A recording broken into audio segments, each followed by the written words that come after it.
요즘 전세 사기, 보증금 미반환 등 임차인이 피해를 보는 사례가 많습니다. 그래서 임차인들이 전세 계약서를 작성할 때 많이 불안해 하셔서 특약을 작성하게 되는데요.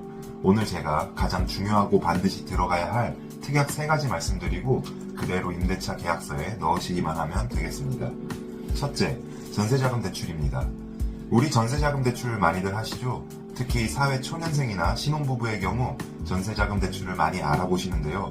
전세금 대출 시 세입자 자격은 충분한데 임대인이나 임차 물건에 대한 하자가 있어 전세 대출이 안 되는 경우가 종종 있습니다. 이렇게 되면 세입자가 계약금은 납입했는데 계약금 전부가 몰취가 돼 분쟁이 발생할 수 있습니다. 그래서 임대차 계약서 특약에 이런 전세자금 대출 실행을 전제로 전세 대출 실행이 안 될 시 계약금을 반환한다. 이런 특약을 넣어주시는 게 좋습니다. 나중에 전세자금 대출이 안 되더라도 임대인에게 계약금을 뺏기지 않고 다시 반환할 수 있는 효력이 생기기 때문입니다. 둘째, 전세보증보험 가입 특약입니다. 전세보증보험은 임차인의 보증금을 지키기 위한 제도인데요. 최근 전세사기, 보증금 반환을 못 받는 경우가 많아 최근 전월세 계약 시 전세보증보험 가입을 많이 하십니다. 그런데 임차 목적물의 하자로 인해 전세보증보험이 가입이 안 되는 경우도 있어 전세보증보험 가입이 안 될 시 계약금을 반환한다. 이런 식으로 특약을 기재해 주는 것이 좋습니다. 특히 신축 빌라의 경우 감정평가가 잘 안 돼 있거나 전세보증금보다 KB 부동산 시세가 낮은 경우 전세보증보험이 안 되는 경우도 있어 반드시 작성해 주시는 게 좋습니다. 또한 전세보증보험 가입 시 임대인의 동의가 필수적이진 않지만 임대차 계약 시 미리 고지해 주는 것이 좋습니다. 왜냐하면 전세보증보험 가입 후 보증기관이 임대인에게 전세보증금 반환 채권 양도 통지서를 보내게 되는데요.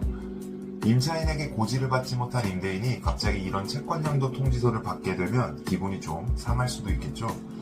대부분의 임대인이 전세보증보험은 가입은 안 돼 이런 식으로 나오진 않지만 그래도 미리 고지를 해줌으로써 서로 감정 상하지 않게 특약에 작성해 주시는 것이 좋습니다. 셋째, 담보권 설정 금지 특약입니다. 임대인이 잔금 지급일 다음 날까지 어떤 담보권이나 전세권 등을 등기부상 발생시키지 않는다는 특약도 필요합니다. 왜냐하면 우리 대항력은 전세 전입신고 후 전입신고 다음날 발생하게 되는데요. 항상 이것 때문에 전세 사기 피해가 많이 발생합니다. 전입신고하고 나서 다음날에 대항력이 발생하기 때문에 임대인이 잔금 지급일 당일에 근저당이나 전세권을 설정하게 되면 세입자 순위가 뒤로 물려나기 때문에 나중에 경매 들어갔을 때 피해를 볼 수 있습니다. 그렇기 때문에 담보권 설정 금지 특약을 꼭 넣어주셔야 안전하겠습니다. 오늘 전세계약서 작성 시 반드시 들어가야 할 특약 3가지를 말씀드렸는데요. 다시 한번 정리하면 첫 번째로 전세자금 대출 특약, 두 번째 전세보증보험 가입 특약, 세 번째 담보권 설정 금지 특약, 이렇게 3가지는 반드시 작성하시고 피해 보시는 일 없으시길 바라겠습니다. 그럼 오늘 하루도 좋은 하루가 되길 바라겠습니다.